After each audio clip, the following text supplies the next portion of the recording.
Welcome to In Good Company, the podcast where each week we talk to good people doing great things and we celebrate the beauty of connection by word of mouth. At the end of each episode, our guests will pass the mic to someone in their circle, welcoming you and I into this growing web of friends of friends. On today's episode, Chris Stanley joins us. He's an educator, a musician, and a wellness advocate. We'll talk to him about playing trumpet on a cruise ship, meeting one of his idols, and how he's practicing weaving his passions together through music and work. Chris was passed the mic from his wife, Amanda Gloria Valdez. I'm your host, Davinia Roberts, and if you're here, you're in good company.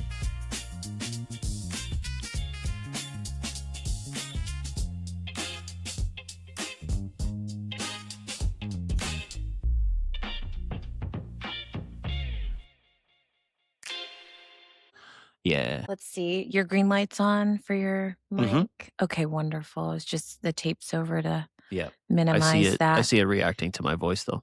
Okay, perfect. Okay, this is the part that I was talking about that I just love. I just love that intro. Yeah. So did you want to know background about it? Of course. Let's listen. One more time. So from that start, Yeah. for the entire musical phrase, you can stop it there. So that whole musical phrase is actually a compressed sample that I created with a looper box that I had on cruise ships. Okay. And so that sample was recorded live and I saved it and I held on to it for 3-4 years. It just sat in a folder. I still have a ton A of musical samples. memory. I still have a ton of like those kind of 4 and 8 bar and 2 bar loops, like just in a folder from that looper box, like where I just downloaded it onto a USB stick. Then I just saved it on my computer. And like, thankfully, I have a backup of my computer, but like there's still tons of things there that I have not used. It just so happened to be one of those. It's so good. And I created that entire song from that sample. No way. Yeah. Wait, so you said you were on cruise ships? Mhm. What do you mean? Yeah. No. Played trumpet for Carnival Cruise Lines. What was that like? I've never even been on a cruise, so I Yeah. can't imagine And like it's funny working 'cause, on like, a cruise. Because my first time on a cruise ship was clocking into work. Yeah, here I am. Yeah, I was never a guest on a cruise ship. So that's why like I'm thinking back, it's kind of ridiculous. A lot of people's cruise ships experiences they were a guest on a cruise ship. But for me, like, my very first steps were like, all right, so here's how you clock in, you go to this module. So it was interesting. You get your footing really fast because it's like living in a small town. Right. You just, Except on water. yeah. And you show everybody respect. Being friendly, just like anything, goes a long way. And so that's why I smile, because I think back, man, like there are so many things that I had access to that a lot of people didn't have access to. Like what? Produce, vegetables, fruit, like, just the basic things that tend to get looked over. Like it's kind of hard to come by because of perishables on cruise ships. It's refueled and refreshed every week, but it goes quickly. And a large part of it goes to the guests, but another large part of it goes to high-ranking officers. So they kind of get first dibs. And, when you meet and get to know the right people, you get access to those things just like anything. And it wasn't like it was a thing where it was to somebody's detriment that I was getting, a bushel of grapes. You ask around, hey, who's the person who kind of delivers fruit to the officers level? Okay, let me pull up on them. Then I found them in the crew bar. I was like, hey, are you the person that does so-and-so XY? Like I heard through a person that, you might do this. Is that something you happen to do? And they're like, yeah, who's asking? And who knew that there was a system? And I would just slide up some cash. Is there any way I can like tip you and like maybe get some things? I am here every Tuesday at this time. Bring a garbage bag. Yeah, bring a garbage bag and just load it up. I thought that one of the That's things, just one small story. I thought that one of the things on cruise ships is that there's just an abundance of food. So I'm just surprised to hear that there's a lot of junk food. Oh, yeah. Right. But okay. if you know the right people, I played basketball with the hotel director on one of my ships for like a year. Didn't abuse that relationship that I built with somebody at that high level, because the hotel director answers to 2 other people on the cruise ship, and that's it. It makes sense. I mean, I hate to say such a cliche phrase, but it is like who you know and how you connect with people that gives you access to severe concentration of that. Is truly who you know. But not in a sense Not of in a that's the bad only way. way. It just, I mean, I think in life in general, it's a little bit, connected to how this podcast framework is, Yeah. right? It is about that web of Mhm. community, that link of connection. He said that I could come to you for this. And so it really Word just like travels opens, fast. yeah, Word like travels fast very opens. quickly. Word So of mouth is like a really yeah, beautiful if you have a thing lot to of get your negative words need. to say, they're going to come back at you. Yeah. Who are the other musicians on the cruise ship? Where did they come from? I feel like it would probably be such an interesting, like, melting pot of people, no? It was, I'm trying to think. My very first contract was 9 people Hmm. that made up the ship's band, Okay. essentially, the instrumental part of it. So it was me, trumpet, music director, saxophone, and then the other horn players, usually trombone. So it's usually sax, trumpet, trombone. Okay. Rhythm section, so drums, guitar, bass, piano, and 1 or 2 singers. So it could be anywhere from, it's average 8 Mhm. to 9 So people. you'd never met these people No. before you show up No. with your instrument. We would usually have rehearsals for about a month before we got Okay. onto the ship. You travel most likely down to Doral, Florida, and there are usually some type of apartments or dorms that the company has either built or they just rent out on a regular basis. Transitional housing for people that are getting on to Yeah, the like ship. when I was working for cruise ships, the company just rented out literal apartments. You were practicing, Mm. like have a mute in or practice like during the waking hours, And for stuff like people that. that aren't musicians, the mute is like the rubber. I've never Mhm. seen one or touched one, but I imagine Yeah. it's like the Practice mute. rubber Practice thing. mute. It Yeah. mostly works for brass instruments like Yeah. trumpet and trombone. It's pretty hilarious. It's essentially a saxophone case that you put it in. It just has holes in it Oh, that you reach into funny. and you play into it as that. It My just, brother used to play the sax yeah. in high school marching bands. Shout out to Andre and his Shout out sax. Shout out Green sax North High players. School, Virginia Beach Yeah. band, Virginia Beach. Shout out Clips. No, I'm kidding. Exactly. Okay, so you would get together, you would practice. Are you still in touch with any of the folks? That's Folks, cool. we keep in touch. I mean, there's so many people that I met. I bet that there's like a specific amount of time that you could do band cruise life. I did it in my early 20s. And for reference, I'm 36 now. And how many years did you do it? 4 years total, almost 5. I stopped in the summer of 2017. I started right at the end of 2012 into 2013. It happened pretty fast because I saved up a bunch of money and I haven't really had a summer off where I just could relax. And it had been at that point well over 12 years. I was busy every summer doing something and like gone or doing something where most of my days during the summer were scheduled. Well, So in the unlike- meantime, I got to think about what I'm going to do after the summer. So I hit up some of my friends from graduate school who had played on cruise ships for a long time.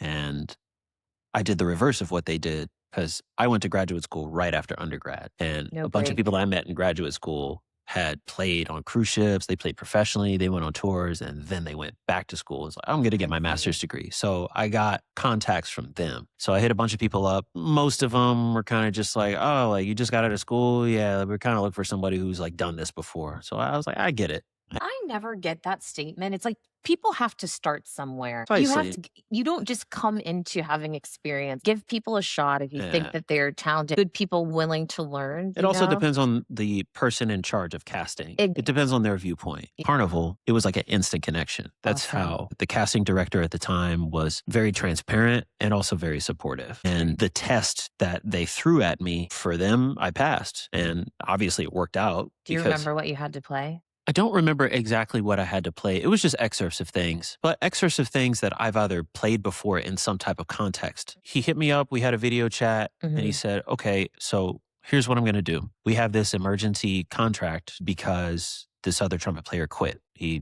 was done and we need to get you on as soon as possible, essentially. So here's what I'm going to do. You have a week. Here is a small folder. Small folder meaning like 30 excerpts. Oof. 30 excerpts. So that's how you immediately weed out people. If you just can't look at the music and pick that up in a week, then He gave me a small folder, 30 excerpts, roughly. And there were no names on them or anything. All the show tunes, all the Las Vegas style show tunes. So he said, you got a week. We're going to set a day from now to have the audition. I want you to just get this stuff down. I was like, okay, at what tempo? He was just like, don't worry about that. So worked through So it. you need to be flexible also. Yeah, I set at a regular tempo where I could play it cleanly and just learn it as much as I can. So it came the day of the video audition. He's like, all right, cool, you ready? Yeah. He pulls out You're a like, hat. we'll see if Yeah. I'm ready or Yeah, not. he just rummages his hands through it. And on the strip of paper he pulled out, Was it the said name. it said the excerpt number and a number for the tempo. And no tempo was below 180. And so for reference, 180 is about that's about 180 That's fast. roughly. No tempo was below that. So Okay. it would just be like, okay, excerpt 5, 196. And this was recorded because he was here, but he was also recording this to show to the other people Right. of like, hey, I got this guy, Right. A or nay. So it's being recorded live, Right. roughly. No pressure. Lots of pressure. Yeah. Yeah. I'm slash being pressure. sarcastic. Slash all the pressure. Slash all the pressure. But yeah, after I finished the audition, I got to about like the 6th excerpt. And he was just like, yeah, I've heard enough. Essentially, when can you be on the cruise ship? Ideally, the ship will be back on this day. In 2 weeks, can you be there? I was like, cool, in case I get it. So Expedite I was that not bad boy. expecting to get a cruise ship job, and I needed to be on a ship in 2 weeks. Usually it's about a month-long process. Right. It's some type of thing. You go to rehearsals, so you got all Right. that time to, you Yeah, know. get your life figured out Yeah. that you're going to be on a cruise ship. So he was like, do you have a passport? I went, yep. And I did not have a passport. You need to have usually a doctor's appointment so you can show your current physical and blood work and that your vaccines are up to date based on international code and maritime code. Depending on where you're going, and right? it's real. So yeah, I drive right to the embassy before it closes. I pull up there and they're like, do you have an appointment? I'm like, no, but I would like to call life or death clause. And they're like, what is going on What where you is need to pull the that? life or death clause? Yeah. Where it's an emergency. death. And I told them, hey, in 2 weeks, I got to be on a cruise ship. I got offered this job. If I don't do this job, I'm not going to be able to take care of what I need to take care of for my life. And my quality of life will be affected severely if I don't get this. It's a good hot tip. Yeah, you can do these things last minute. And if you need to, and it's an honest emergency, you can get it done. I got my passport in 48 hours. I just tried to do my best all the time as soon as I got on cruise ships. And were you able to, did you get off the boat with the tourist, not with the tourists, but did you have the same breaks? for the most part. Do you have a standout place from a cruise? Well, for one is, playing golf with my dad in Isla Roatan. That stands out just because I got into golf because of my dad. So being able to play golf with him on a course on an island in the Caribbean, that was always a good memory. Time to myself in connection with nature, time to myself in connection with the earth in some type of way. Being on a cruise ship seems and might feel daunting because a contract might last anywhere from 5 to 9 months, depending on what you sign up for. Or I know musicians that just do doubles. They just sign up for 2 contracts. So they're on a ship for a minimum of 12 you months. could save so much money. Yeah. Is this like a known fact in the world of professional musicians that this is a good way to like get experience, get out into the world? I mean, if you did back-to-back contracts, you wouldn't even really need a place of residence. You wouldn't need to pay rent. Paying room and board, you're not paying rent, you're not paying for food. I would try my best to navigate and sometimes mediate through because it would just be, hey, we're living together. Yes. Like, in what ways can we not get to the end of this and not hate each other? Did you find yoga and wellness before you did the trip? Okay. I would love to talk about that too, because you know what? We just jumped right in, but which I love, but we should do like a proper introduction because the premise of this podcast is really about connection and the friends of friends and the web of connection that we make and how we can amplify each other. And I did my first interview with Amanda Valdez. So I'm Christopher Stanley. I just go by Chris. I happen to be Amanda's husband. So she recommended me. I'm a musician, audio engineer, golf lover, and pretty serious wellness advocate, and seriousness increased over the course of my career and over the course of my life. And as far as wellness, I was introduced to it at a very young age. My parents practice yoga. My parents have always been very in tune with things just outside of, do A, B, and C and be healthy. I grew up in a household that cooked very nutritious whole foods, even though growing up, it's just like, I wanted McNuggets at 10. Of course you want McNuggets at 10. But looking back, and especially as I made that transition into young adulthood and understanding what it means to sustain myself and to take care of myself, all of those lessons and all of those things that I learned in the home, it really, really paid off. And where did you grow up? I grew up in Central Jersey, Somerset, New Jersey. I was born in Chicago. So are your parents from Chicago? Mom's from Chicago. Dad is from Philly. Okay. They met in school. They met in college. And where was that? Swarthmore. Where is Swarthmore? Swarthmore is in Pennsylvania. Okay. My parents are smart. Yeah. I'll tell you right now.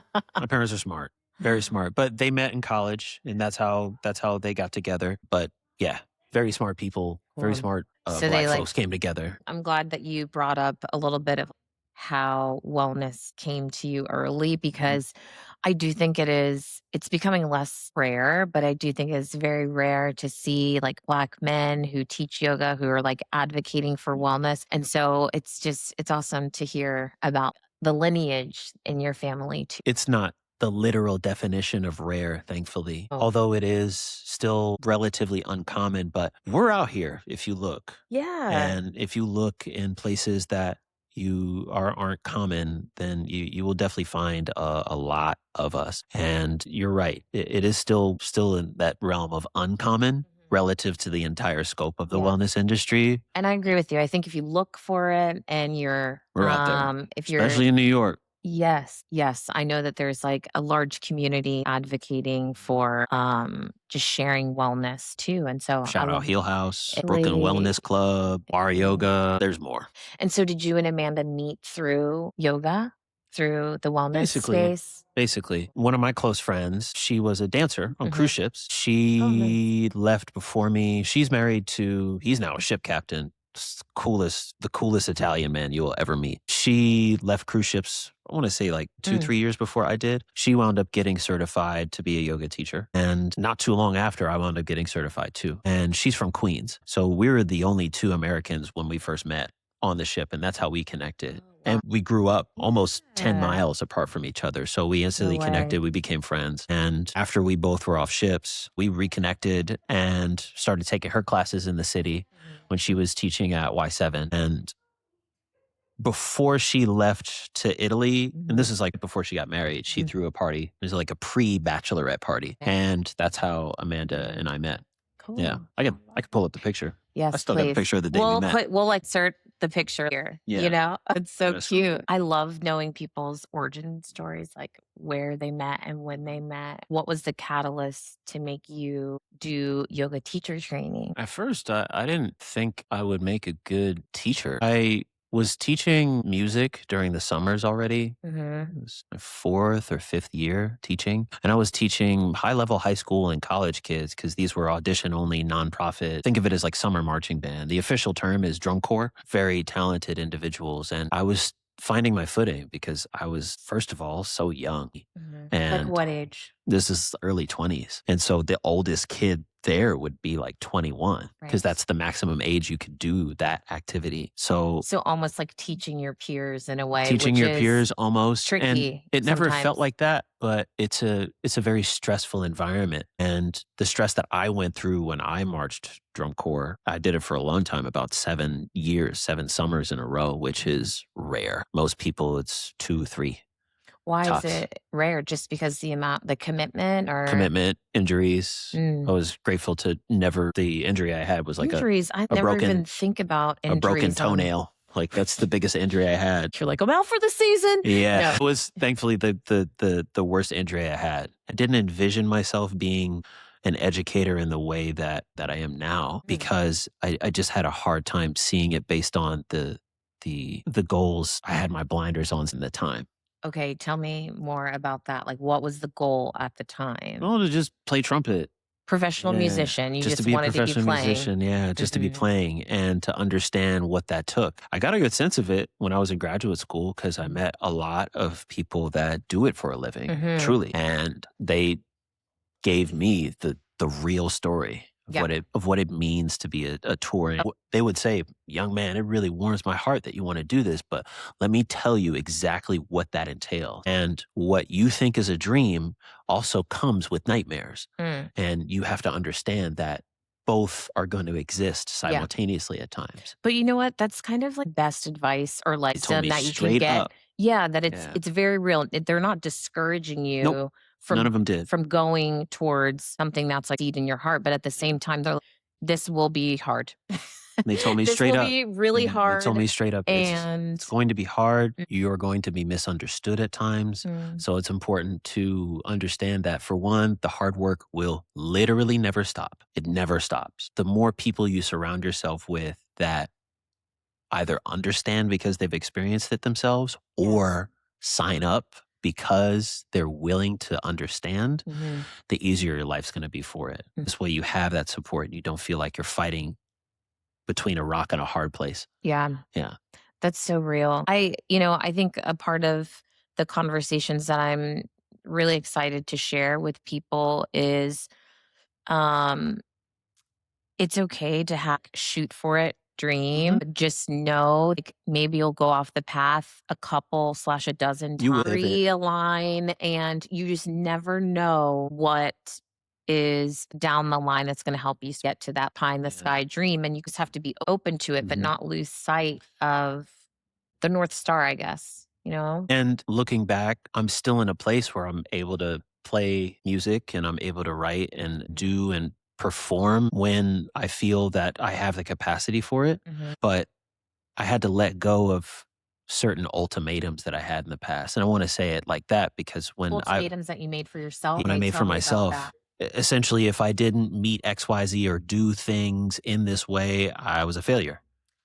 And I would think that way, pretty black and white, when I was in my early 20s, because I was also in environments that were pretty black and white, and also in places that they weren't closed minded. It was just they operated a certain way. You mean like you were playing trumpet in Playing places? trumpet, Okay, I playing see. trumpet in Yep. places, or playing trumpet for people that had this certain viewpoint, or just in a way of understanding what's out there in terms of work. Right.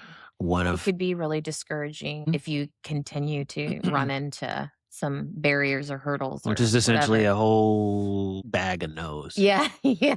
A whole bag of no's, or ignore messages, or go aways, or name a thing that could feel like a rejection. Mhm. And looking back, all of that was redirection up until this point of us talking, because none of it would be possible without all the pivots that I became flexible with, and the broader understanding that I'm much more than just a musician. Society doesn't necessarily, I think more and more we're open to people having side quests or doing multiple things as far as like their profession. But I know for me, my mom worked for the post office for 38 years. My dad was in the Navy, and they just were like linear, Well, because and that was the that was what vibe. you Yeah, that was do. the It was vibe. like you got a great job, you just work your way up. And I do feel like there's an internal conflict with what it is that you see, how people talk about success, and then what you feel. And also what happens, Yeah, truly, because we don't live in that world anymore. exactly. There are Exactly. spaces, yes, where you And could there are, just work your way up. and some people don't have the desire to do multiple things, but this is for all the people that want And- side quests. You just have to lean into it. Lean into it. And I think the catalyst of it, for one, for obviously, was realizing internally, okay, making a decision. Okay, what do I ultimately want? How do I foresee things? And I didn't put pressure on myself to have the clearest image. Yeah, I definitely don't want that after experiencing it. Yes. Or hey, I'm curious about this pathway now. And I think one of the, I want to say I was 26 or 27. I met a very famous trumpet player, very famous. Okay. Like, Do you want to name drop or no? You don't have to. I'll just leave it as a very Okay, famous cool, trumpet. It was yeah. still, it was a positive experience. Yeah. I mean, it was Wynton Marsalis. I was in Chicago. I was at a jam session, and Victor Goines happened to be friends with a family friend, another saxophone player, and jam session. I was just built up the courage to ask Victor. I was like, how do I kind of get in touch with Wynton and like ask him questions? He just told me, told me straight up. It's like, he's very easy to pull up on. So next time you're in New York, just pull up, get a ticket to a show, and just come hang. And it was that easy. So if, a lot of these musicians, it seems and feels like they're on this, but I could tell you right now, a lot of them are not that. They're just people that love music and they love to play music, and that's what it is. So when I finally met Wynton, it was right before they were starting the show, and usually what they do is they come out and they say hello and shake hands at the back gallery or the rear gallery, and that's where I got the seat from, because I got a tip. It's like, hey, if you want the best experience, like get the back gallery. And to be able to read the music, you're so close at some points, depending on how they're set up.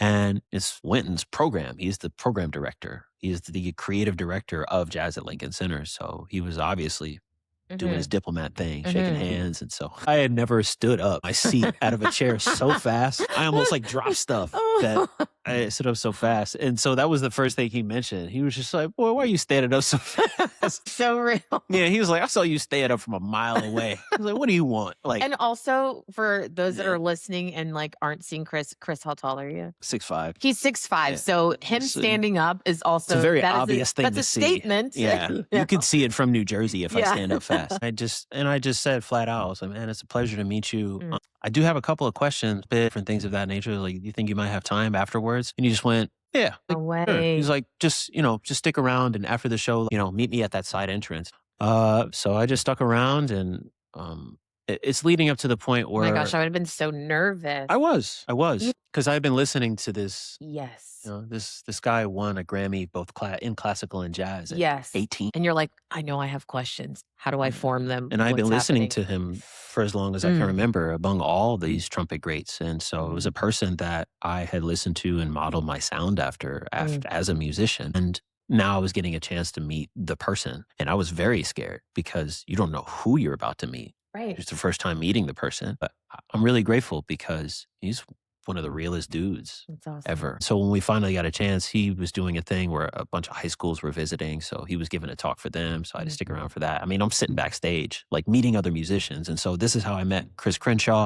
That's a whole nother story. Chris Crenshaw knows some of my other teachers and mentors, because they went to college together. And this is what I'm saying. Yeah, the company you keep. Yeah, and so Crenshaw, he's like 6'6", so he saw me. He was like, "Oh, what are you doing back here?" We're in the club.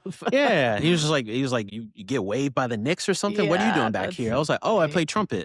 So we started talking. So I'm waiting for Wynton, and so when he finally does, he ribs me a lot more. I mean.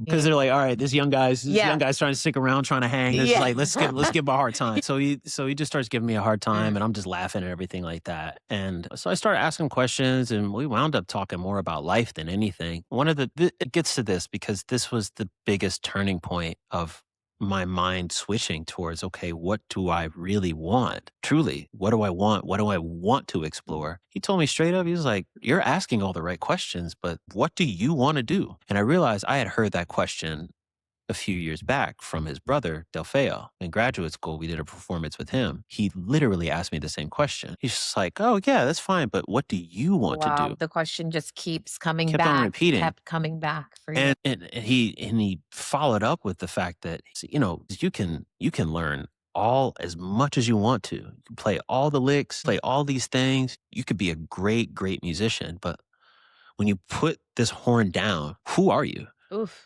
That's so real. Thankfully, he wasn't putting me on the spot. He's like, sit with that. Yeah, truly. Because how long have you been playing the trumpet? Since I was 10, 11. I mean, my identity was wrapped up in it, for exactly. Sure. I was a gymnast from the age of 4 all the way through college. And sometimes I'll see people from like school and they're like, you still doing gymnastics? And I'm like, what? Wait, what? I mean, I'll do a handstand every now and then, but like, wow, like that was so much of my identity. So I can understand that. Like, and it's not a bad thing, because it gave me so much. Because it's very interesting. Something you spend a lot of time with. And the last performance I had on trumpet, no matter if it was in front of 20,000 people or at a daycare center, that last performance for a long time was representative to how I viewed myself. So if the performance was not great, I didn't view myself great.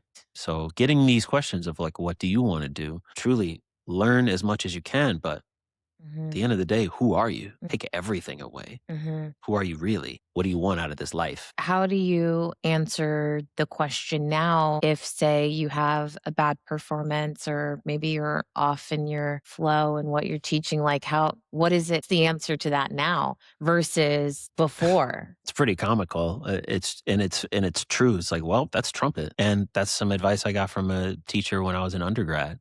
I was having the worst lesson of my life. I could not play anything correctly. And I had practiced it.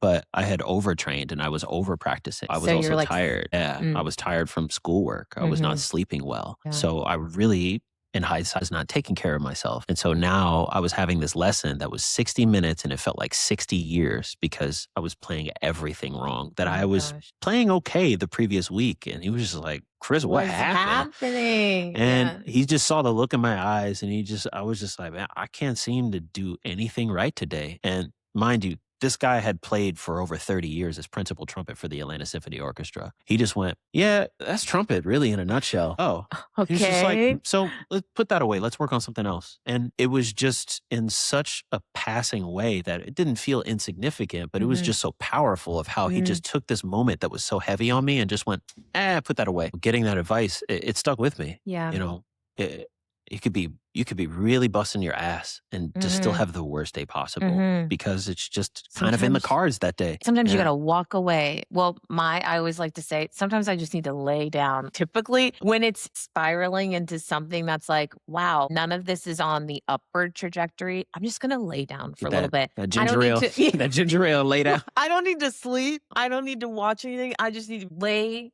dark room, down, lights get off, horizontal, cut it. and just when you get up, it's going to pretend like it's a new day. It may have only been 20 minutes, but like we're just going to pretend like it's a new day and start again, you know? Okay, we have to show some love to the folks that make this show possible. Today's episode is brought to you by Studio Bonded, the design studio that builds brands that bond with the senses. If you're into thoughtful design made by talented people who really care, then you're in good company. Check them out at studiobonded.com. We're back. Let's rejoin the conversation with our guests. For instance, I still put the pressure on myself. So like when I was on cruise ships, every week they would have a special meeting for active duty service members or like retired or veterans. That were on the ship, that were guests on the ship? That were guests on the ships. Okay. They would have a special kind of hang. And I was the only trumpet player on the ship. And so naturally, during one of the meetings, as this became more of a regular thing, they were like, hey, Chris, you think you would mind like playing the Star Spangled Banner or playing something? I was just like, Star Spangled Banner? Sure. And talk about pressure. Right. To veterans, I've done a lot with trumpet already. That was the most nervous I've ever felt. Really? Yeah. Playing Star Spangled Banner for people who have sacrificed their minds and bodies for their country. That's real. And that's so real. So the preparation was hard. I learned Star Spangled Banner for one in all keys and modes just to be able to do it. I don't know what that means, Chris. So a key center, like modes is major or minor. That's an example. So a major, C major it's a mode. It's a key center. You could think of it that way. Modes, as you get deeper, they travel up and down the scale. That's really what I mean. You were basically getting under and around every single note possible to make sure that you could play this on point through the melody of Star Spangled Banner. Yes. Like, okay, I know this. I know this in all major keys. Let me just play the Star Spangled Banner in all minor keys. Sounds horrid. It sounds very dark because it's dark. It's a very dark melody in major when you think about the context of it. I mean, it's even heavier in minor. I want to hear that now. Okay. You don't. Okay.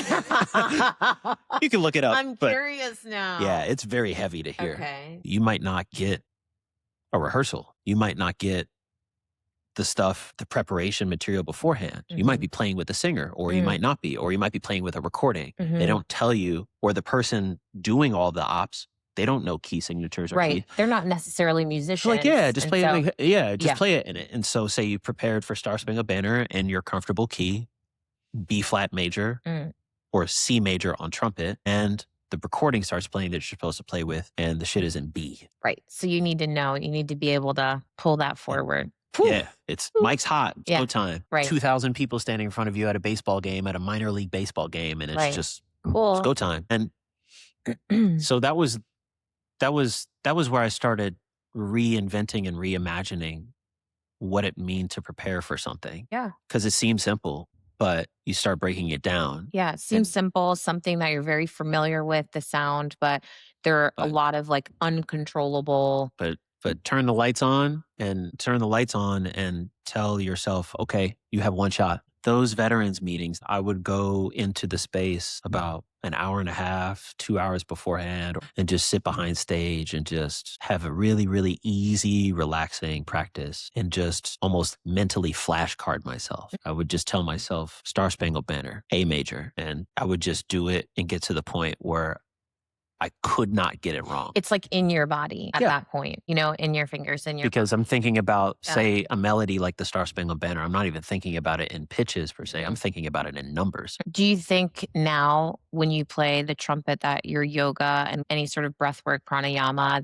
that has really helped you like pre-playing, during playing, and post-playing? Because sometimes the energy after you're doing whatever that the major activity is also something to deal with. It's like the adrenaline, you're still managing that. So curious about how yoga and breath Well, work for and one, all a wind instrument will not work without wind. It will not work if you do not breathe efficiently. Everybody has different lung capacities. Everybody has a different way slightly that they breathe. But playing a wind instrument first starts with understanding what a full breath means and being able to do that consistently, be it if you're relaxed, under pressure, or in between. So that's one of the main things I practice. So the pranayama and the breath work and everything, those concepts, they really help quite a bit. And I've even shared with some of my musician friends a different breathing exercises. The last conversation I had with someone, they were going on a tour and they were just noticing how their breath was working before and after a concert. And they were trying to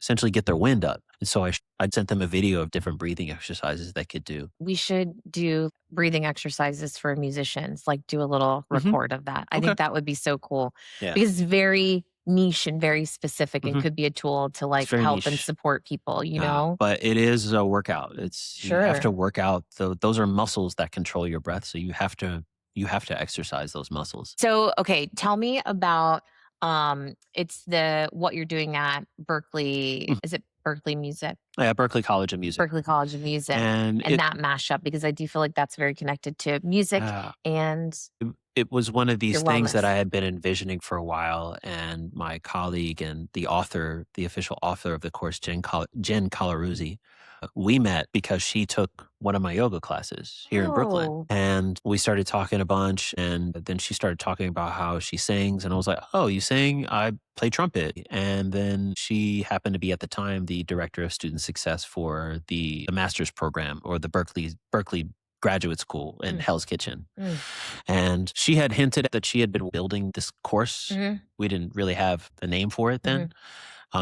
But in the meantime, she wanted me to come teach yoga classes and teach some wellness things and wellness advocate stuff at the graduate school. Looking back, it was essentially the pilot program for wellness for artists. But that's the course, Wellness for Artists. And it functions for Berkeley online. But the hope is for it to not just be online. It's something that's taught in person, and not exclusive just to Berkeley, but all over. Yeah, and offering for people that are artists. So what are the like key takeaways that people get when they take that course? Well, the mission is developing tools for self-care through many different lenses. So this is scientific. This is through the yogic lens, of course. And it talks about different ways that you might draw awareness towards what self-care could be defined as and how you envision it. Everything is taken into account, from their current state that they feel that they're in. They take assessments, self-guided assessments. They have assignments and projects that they work on that put them towards the focus, from monitoring your sleep, acknowledging what you might want to change about your diet. What's fine about your diet that you feel is working best for you. But if they want to change something, if they have the resources, it's always encouragement to consult a professional. And that's what this course, it just functions as a resource. Because I've been in this bubble, this ecosystem for so long, I also have blinders on. So I'm just wondering, like, are they really going to get something out of this? And man, students do. How long have you been offering the course? It's getting close to year 3 now. It's because of Jen, how this came together. And I'm a contributing professor to it, but she had the connections and the everything set up in a way to where she could make this proposal that allowed it to happen. Shout out Jen. So we'll link that so people can find it if they're interested in, or they can reach out to you, obviously. Any ideas on how to expand the course or new iterations of the course, or you're just going to continue to let this one flow? Tell your friends. Because the more people that sign up, the more it becomes obvious that this is an important thing for people. There's no way else to say it. High enrollment gets attention. Exactly. So the more people we get enrolled, consistently, and the more feedback that we get that puts this in a constructive light that it already has been, it's only going to expand from there. And that gives us the ammo to expand on expand the it tool. however Jen wants to expand it, because it goes from there. And really, she's been working hard to keep it going. The more numbers we get, the better. And it's good that enrollment has risen recently, so it helps. We will promote it and drop the link so everyone can see what the entire course is about. I do want to talk to you about your certifications in yoga. Are you a 500-hour teacher? 500-hour certified. And for people that aren't in the yoga community, can you explain what that actually means? So there are two major certifications, 100 and 300-hour. Think of the 200 as your undergraduate degree in yoga. Think of the 300-hour as your graduate or master's degree in yoga. The 200-hour depends on the program. You could do it in a month. Usually, how long was yours? About like 6-7 months. It was like every weekend. Yes, yeah. That was mine too. It spanned through the holidays, so it felt like forever, because we would have off for like a month or almost a month and a half. It's been so long for me, but I feel like I did for 200-hour. It was maybe like 3 months long. And it was like Friday, Saturday, Sunday. Every weekend. And they were like, be prepared. And I was living in New York. And so giving up your Friday, Saturday, Sunday, living in New York as a 20-something, you're just like, wait, what? What am I doing? Seriously. Yeah. You don't have energy to try and rally after that. I mean, I definitely did. And thankfully, I was in a point in my life where I wasn't doing nothing. I was single. I was just focusing on playing my horn and practicing it. I was writing music and making things. And so you had space for it. I had space for it. And I really wasn't in a rush to just be out here moving and shaking like that. Or did I have the money? So right. I know. Okay. So 200-hour, I like that breakup. 200-hour undergrad, 300-hour is graduate. And then what about anything beyond that? Beyond that, at this point, it's well over 6,000 hours of live classes that I've taught. Well over. That's the other part of it. Teaching now? Currently, Y7 House, Heel House is opening up hopefully early spring in terms of their new location in Newark. I'm working on just building new relationships with studios. It's just beginning of 2026 now. So it's always a good time. So by the way, if you're an aspiring yoga teacher, current yoga teacher, if you didn't know, the beginning of the year is a great time to just amplify your availability if you're looking for those opportunities, because a lot of things tend to shift during this time. And sometimes if you're in certain communities enough, people will reach out to you. So I'm thankfully at a point where people reach out to me in these shifting seasons, especially the beginning of the year for wellness. And I think taking the advice not only from yoga, but how you have navigated your musical career is like, just be bold. And if you want to talk to somebody about teaching at a studio or teaching in a non-studio space, just have the conversation. Or getting a lesson. Yes. Or getting advice or just, getting some words. Getting some words of wisdom as I got from some of my trumpet heroes, which I'm grateful it was a constructive and positive experience. I would say practice at the studio that you're thinking about teaching at. It's a really great way to understand the fit. And it's not really good to teach in a space you're not really connecting with. Exactly. You learn a lot by being a student in the space too. Okay, so we will for sure list everywhere that you're teaching and what your offerings are. I'm really interested to know, what do you think is next, the wellness space for you and for your music? As far as the wellness space, I foresee myself and I see myself continuing to teach. It's ramped up a little bit since the beginning of the year. I made myself a promise recently that I also just want to take more classes and to get back into the space of not forgetting to be a student. I'm always looking out for information to learn, but there's nothing that really replaces getting up, walking outside, going to take a class. There's nothing that will ever replace that. And there's also nothing that will replace the experience of teaching. And that's one of the things I really want to, we'll just call it, find more of a balance of teaching, but also taking and also making what I do more efficient. I would teach a lot. And it was good in terms of the experience, but now I'm at a point where, okay, how can I teach, but also be compensated in ways to where I'm not burning myself out? Yes. And That is very real yeah. with yoga Mhm. teachers. Because if you're just teaching class by class, you're a little bit all over scattered. And Yeah. especially in New York, like the transit and Yeah. doing that, and also having to keep your center so you can hold space for Could get students, ugly. really like thank your yoga teachers, Yeah. okay, that live in New York City, that are everywhere. But New York, I'm speaking from experience, holding that like calm and center Yeah. as you're walking into a space after you've been out in the city, it is Yeah. a very challenging thing to do. So, You take the L train or the F train enough, you're mm, gonna see something crazy mm, or hear something crazy mhm, or both. mhm, How do you arrive still present and mhm. centered after experiencing what is pretty stressful? So I'm trying to make my time more efficient. It was because it was filling my cup in some type of way, spiritually, mentally. It was filling my cup some type of way. It's great to be paid from Yeah. that. Yeah, we need it to live. Like, Okay, I'm yeah. finding ways to get paid more per hour, more per class, Mhm. so I don't have to do as much or feel as if I'm spreading myself too thin. It won't be sustainable for myself or the people I teach. As far as music, I'm working on new material and I want to say organizing ideas that I've been jotting down over the past few years since I How do you released keep my your latest project. how do you keep your ideas? I'm always curious for people that are creative, Mhm. how they keep their random thoughts in the middle of the night or on the train, you think of something. How do you keep it? On my phone Yeah. or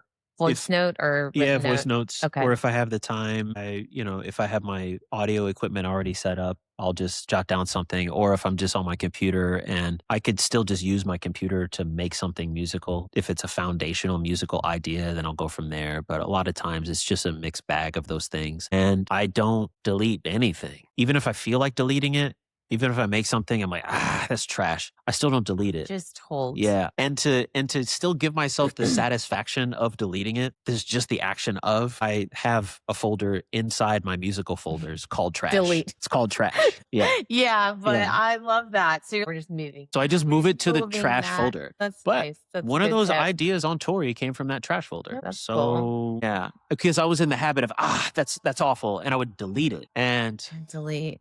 another lesson I learned, I was in a studio session, running the studio session, Mm-hmm. and I followed the directions of the performer. Mm-hmm. They were like, I don't like that, delete it.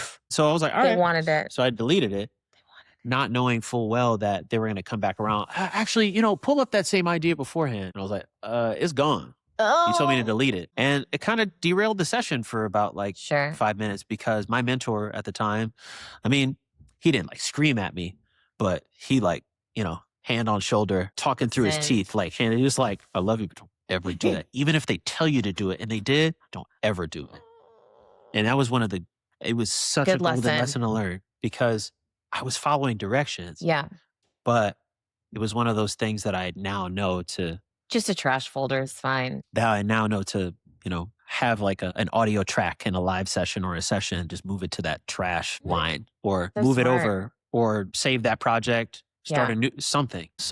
But I learned a lot of valuable lessons of like how to navigate and how to run those sessions to keep the vibrations high and to keep things Mhm. flowing. But if someone ever wants to revisit something, You still have it. they're like, oh, yeah, Available. I know I told you to delete that, but yeah, man, you read my mind. I'm like, didn't really. I just didn't listen to you. But I'm working on all of that. I'm working on ways to just work with my friends a lot more. But in the meantime, I've been working and teaching and doing things for others so much that I'm moving into a phase of just focusing on myself and in turn my music a lot more because it's just like folders and folders and folders of ideas that it's just pages of journal entries that I haven't explored fully as I want to yet, that I've started exploring a lot more fully after I've just moved into another phase of life, being married, but being married in a way to where it's fulfilling.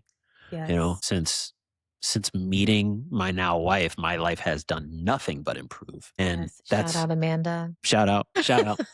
That's so sweet, Chris. Shout out babes. The importance of it, I've come to realize, of finding this balance of living and then using that as a catalyst and using that as a way to talk about it Yes. is Life is in the inspiration. is what makes it real. And the previous project I released was because I was living and living and living and doing some living. And cool, I've collected some journal entries that I could explore because it comes from a real place. All the things sonically come from an emotion. It comes from a place that I've experienced firsthand. The process of it, I've realized that works for me.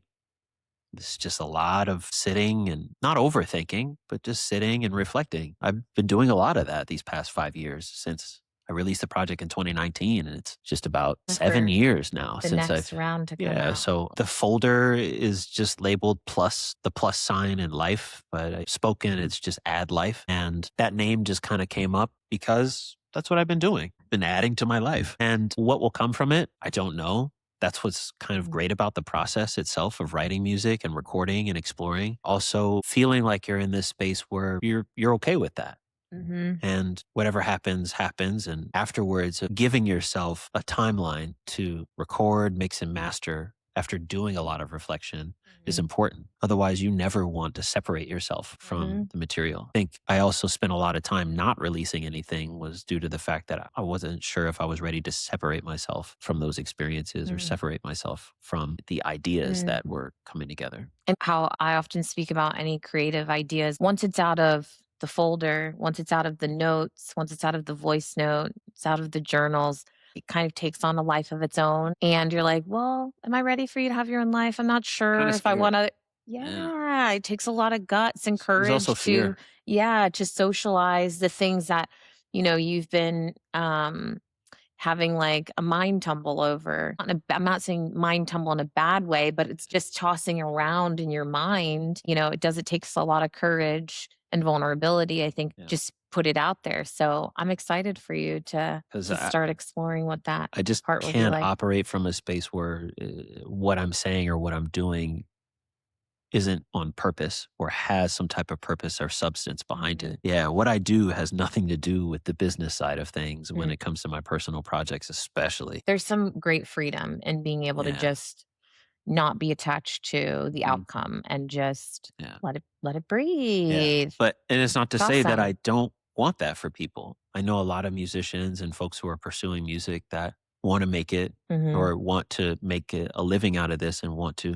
So they're charting data. They're seeing what they do on different social platforms or what music sparks the most connection or the most feedback or the most or the most interaction. That's all good. Everyone has different intentions. That is clearly like not what you're chasing after at the moment. Not even a chase. Single I'm not. I'm not at all. Not even a chase. But I had to come to a space where I realized that that's what I wanted. I used to think, okay, if I'm not doing this in a way to where I'm going to make money off of it, or I'm not doing this in a way to where it could have this type of hook or become popular in some type of way, then, why am I really doing it? I had to think back of why I originally decided to stick with trumpet in the first place is because it was filling my cup in some type of way, or why I decided to pursue music instead of electrical engineering or all the things I was majoring in. I graduated my undergrad a minor in math because of it, because of all the engineering stuff I was doing, but I still decided to ultimately pursue music because I just woke up one day and was just like, what do I really want to be doing? Exactly. If I had to get up at 2:30 in the morning and go somewhere or travel somewhere to do something I was hired to do, what would that be? It happens to be what I'm doing now. If you had to get up every day and do something and not be paid for it, but it would still fill your cup, what would that be? And I think like that's the key for me. Because if I would do it and not get paid for it, then I know that I really love it. Or like, what if you woke up and all of a sudden all of the socioeconomic problems were solved? Everybody has universal basic income. You never have to worry about where your food or where your housing or where your basic needs are coming from again. Obviously, if you want luxury, you're going to have to figure that out. Yes. But you do not have to worry about all of the things that you need to live a comfortable and dignified life. Then what would you do? What would you really do? Oh, can we wake up in that tomorrow, please? What was that thing? Yeah, exactly. Please, can we wake up in that? At the end of every conversation, we ask some basic questions. Oh, am I supposed to look? Okay.